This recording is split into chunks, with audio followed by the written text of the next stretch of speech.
guys, இன்னைக்கு நம்ம வீடியோல எதை பத்தி பார்க்க போறோம்னா எக்கனாமிக் ஆர்டரிங் குவான்டிட்டிலேயே when details of cost are given, அதாவது டீடைல்ஸ் ஆஃப் காஸ்ட் வந்து கொடுத்துருப்பாங்க. ஓகேவா, நமக்கு முன்னாடி வந்துட்டு ஏனா எவ்வளோ, பினா எவ்வளோ, சினா எவ்வளோன்னு எல்லாமே அவங்களே கொடுத்துட்டாங்க. நம்ம அதை எடுத்து அப்படியே ஃபார்முலாவில் சப்ஸ்டியூட் பண்ணோம்.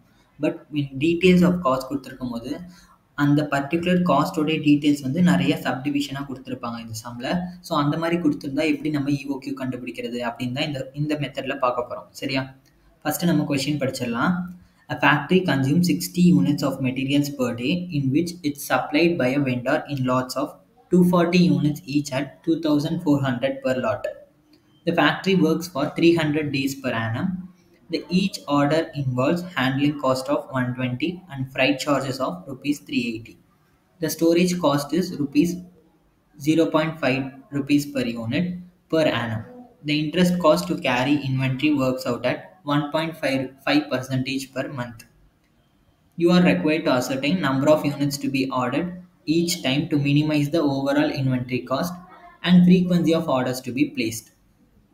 ஓகேவா, ஸோ நம்மளை வந்துட்டு number of units to be ordered, அதாவது number of units to be ordered each time to minimize the overall inventory costனா EOQ தான் கேட்குறாங்க. ஏன்னா EOQவில் நம்ம ஆர்டர் பண்ணும்போது நம்மளோட ஓவரால் இன்வென்ட்ரி காஸ்ட் வந்து மினிமைஸ்ட் ஆகும்.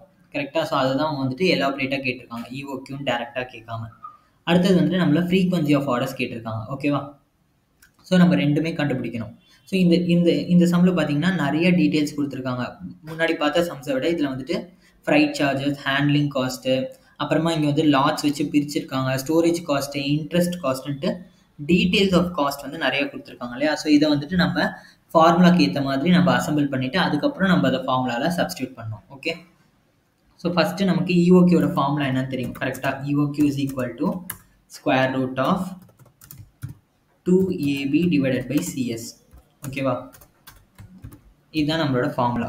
கரெக்ட். ஸோ இதில் வந்துட்டு நம்ம ஏனா என்ன, பினா என்ன நமக்கு முன்னாடியே தெரியும். கரெக்டாக, ஸோ நம்ம அதை வந்துட்டு எழுதி வச்சுக்கலாம். ஓகே, வேர் ஏ வந்து என்னது, நமக்கு annual demand or usage, annual usage. ஓகேவா, அடுத்தது பி வந்துட்டு என்னது, ordering cost or buying cost. கரெக்டா, அடுத்தது சி வந்து cost per material or unit. ஓகேவா, cost per material or unit. S வந்துட்டு நமக்கு storage or carrying cost. Okay, so இதுதான் வந்துட்டு நம்மளோட ABCS எல்லாத்துக்குமேன அர்த்தம். இப்போ நம்ம வந்துட்டு ஏனா என்ன, பினா என்னன்ட்டு நம்ம ஒன்று ஒன்றா இந்த கொஷின்ல இருந்து கண்டுபிடிக்கலாம். ஓகே, ஃபர்ஸ்ட் வந்து நம்ம ஏனா என்னன்னு கண்டுபிடிக்கலாம். ஏ வந்து ஆனுவல் யூசேஜ். ஓகேவா, ஸோ ஆனுவல் யூசேஜ் நம்ம எப்படி கண்டுபிடிப்போம். ஃபர்ஸ்ட் கொஸ்டின் பாருங்க. Factory consumes 60 units of materials per day which is supplied by a vendor in lots of 240 units each at 2,400 per lot. So ஒரு நாளைக்கு வந்து 60 யூனிட்ஸ் வேணுமா.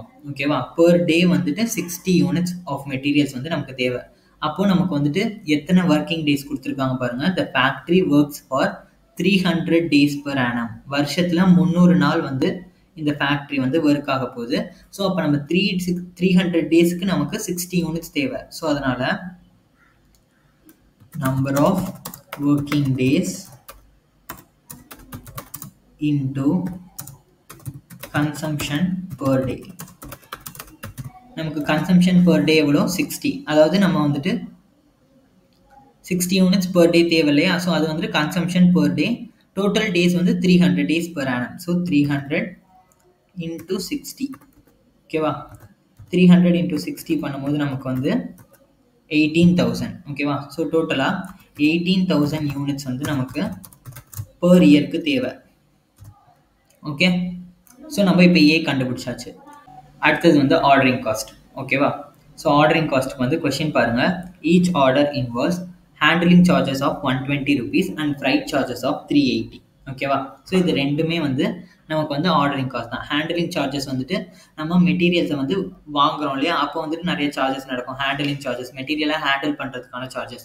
இன்னொன்று ஃப்ரைட் சார்ஜஸ் வந்துட்டு லைக் டெலிவரி சார்ஜஸ் மாதிரி. ஓகேவா, அது வந்துட்டு 380 rupees கொடுத்துருக்காங்க. ஸோ இது ரெண்டுமே நமக்கு வந்து ஆர்டரிங் காஸ்ட்டில் வரும். So handling cost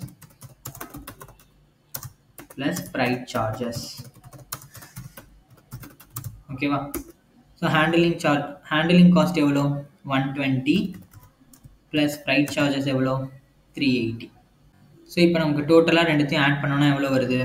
120 plus 380. So 500 rupees தான் நமக்கு ஆர்டரிங் காஸ்ட். ஓகேவா? ஓகே, இப்போ ஆர்டரிங் காஸ்ட் கண்டுபிடிச்சாச்சு. அடுத்தது என்னது? Cost per unit. C cost per material unit. Okay, so cost per unit எப்படி கண்டுபிடிக்கிறதுனா, கொஷின் பாருங்கள். மெட்டீரியல்ஸ் வந்து நமக்கு 60 units per day வேணும்னு சொல்லிட்டாங்க, which is supplied by a vendor in lots of 240 units at rupees 2400 per lot. ஓகேவா? So 240 units each. Okay, ஒரு தடவை order பண்ணும்போது அவங்க 240 யூனிட்ஸாக தான் சென்ட் பண்ணுறாங்க. ஓகேவா? லாட்டாக தான் அவங்க வந்து சென்ட் பண்ணுறாங்களா நமக்கு. ஸோ ஒரு லாட்டில் வந்து 240 யூனிட்ஸ் இருக்குது. அண்ட் அந்த லாட்டோட விலை பார்த்தீங்கன்னா 2400ன்னு சொல்லிட்டாங்க. இப்போ நமக்கு ஒரு யூனிட்டோட விலை வேணும். பிகாஸ் நமக்கு காஸ்ட் பர் யூனிட் தான் நம்ம ஃபார்முலாவில் சப்ஸ்டியூட் பண்ண போகிறோம். டோட்டல் லாட்டோட ப்ரைஸ் நமக்கு தேவையில்லை. ஓகேவா? பர் யூனிட்டோட ரேட் மட்டும்தான் வேணும். ஸோ நம்ம என்ன பண்ண போகிறோம்னா, cost per unit, cost per lot divided by number of units per lot. ஓகேவா?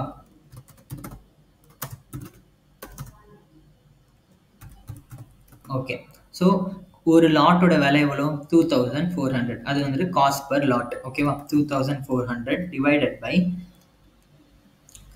அதில் எத்தனை யூனிட்ஸ் இருக்குது? Number of units per lot 240 units. கரெக்டாக?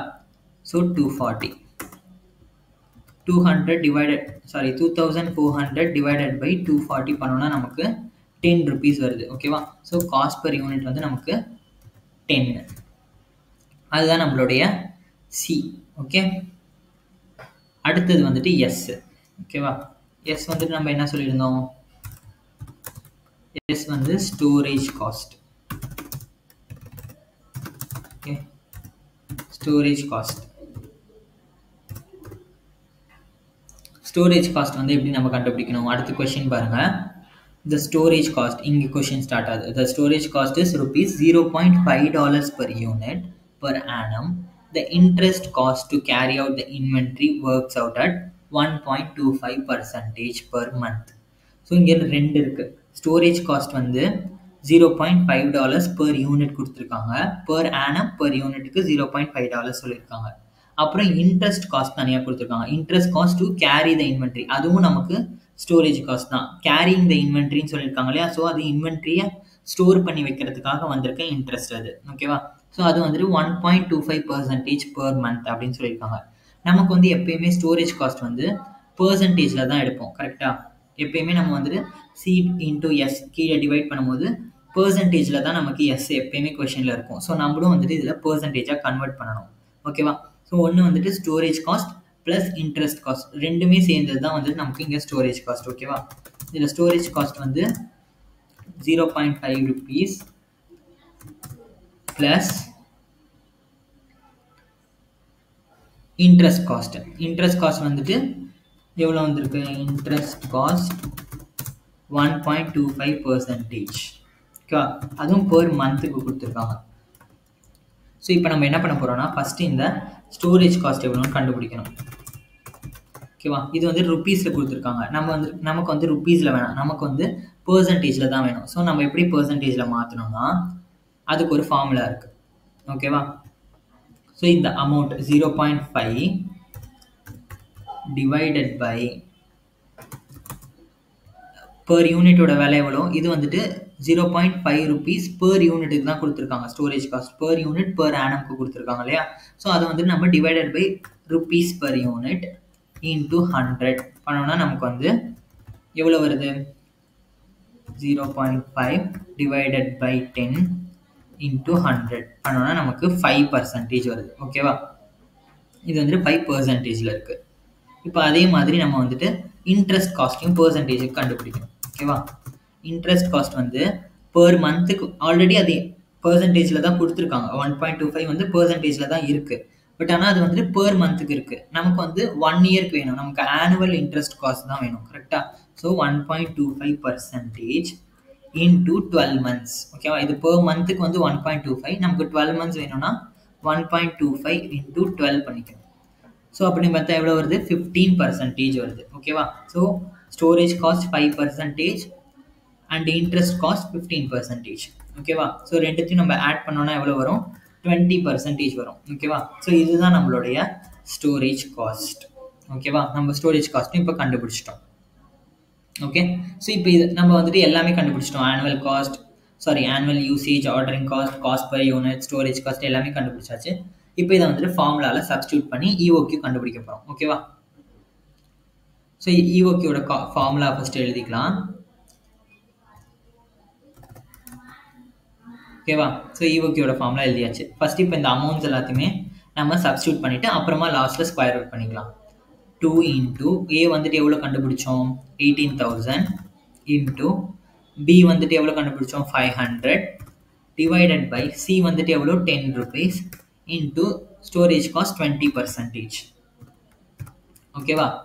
ஃபர்ஸ்ட் இப்போ நம்ம இதை சால்வ் பண்ணணும். Okay, 2 into 18,000 into 500 divided by 10 into 20%. So இதை நம்ம சால்வ் பண்ணோன்னா நமக்கு 9 lakhs வருது. ஓகேவா? சாரி, 90 lakhs வருது. ஸோ இதுக்கு நம்ம ஸ்கொயர் ரூட் எடுக்கணும். ஸ்கொயர் ரூட் ஆஃப் நமக்கு 3000 யூனிட்ஸ் வருது. ஓகேவா? EOQ வந்து ஸ்கொயர் பண்ணோன்னே 3000 யூனிட்ஸ் வருது. Okay, 3000 units. இதுதான் நம்மளோட EOQ. Okay, economic ordering quantity. So இப்போ நம்ம ஃபர்ஸ்ட் பார்ட் கண்டுபிடிச்சாச்சு. Number of units to be order to minimise the overall inventory cost நம்ம கண்டுபிடிச்சாச்சு. அடுத்தது ஃப்ரீக்வன்சி ஆஃப் ஆர்டர்ஸ் கண்டுபிடிக்க போகிறோம். ஓகேவா? ஸோ ஃப்ரீக்வன்சி ஆஃப் ஆர்டர்ஸ்க்கு வந்து number of orders to be placed கண்டுபிடிச்சா தான் ஃப்ரீக்வன்சி ஆஃப் ஆர்டர்ஸ் கண்டுபிடிக்க முடியும். ஓகேவா? So first number of orders to be பிளேஸ்டுக்கு ஃபார்முலா என்ன? Number of orders to be placed equal to total material usage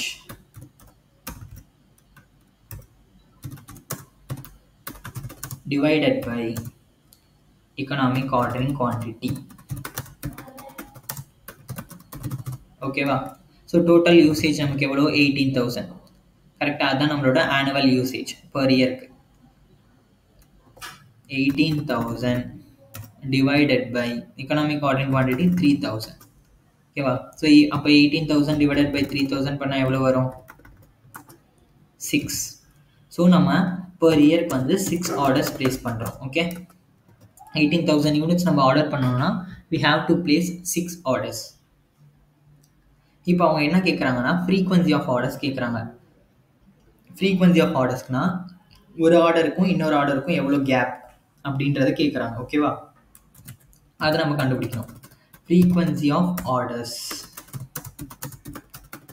equal to number of days in a period, formula இது, number of days in a period divided by number of orders per annum. ஓகேவா? So number of days in a period கொஷின்லேயே கொடுத்துருந்தாங்க. எவ்வளோ கொடுத்துருந்தாங்க? the factory works for 300 days per annum. ஓகேவா? So அதுதான் வந்துட்டு நம்மளோட per annumோட days. Okay, so 300 divided by number of orders வந்து எவ்வளோ? 6 orders. கரெக்டாக? நம்ம கண்டுபிடிச்சோம்ல அது. ஸோ 300 divided by 6 பண்ணும்போது எவ்வளோ ஆன்சர்? 50. ஸோ 50 days ஒன்ஸ் நம்ம வந்துட்டு ஒரு ஆர்டர் பிளேஸ் பண்ணுறோம். ஓகேவா? ஸோ அதுதான் வந்துட்டு frequency of orders. Okay, so இப்போ நம்ம எல்லாமே கண்டுபிடிச்சோம். 2 ரெக்குயர்மெண்ட்டுமே கண்டுபிடிச்சாச்சு. இந்த சம் இதோட முடிஞ்சிருச்சு. ஓகே, இதில் ஏதாவது டவுட் இருந்ததுன்னா கமெண்ட் செக்ஷனில் கேளுங்க, நான் ரிப்ளை பண்ணுறேன். ஓகே, பாய்.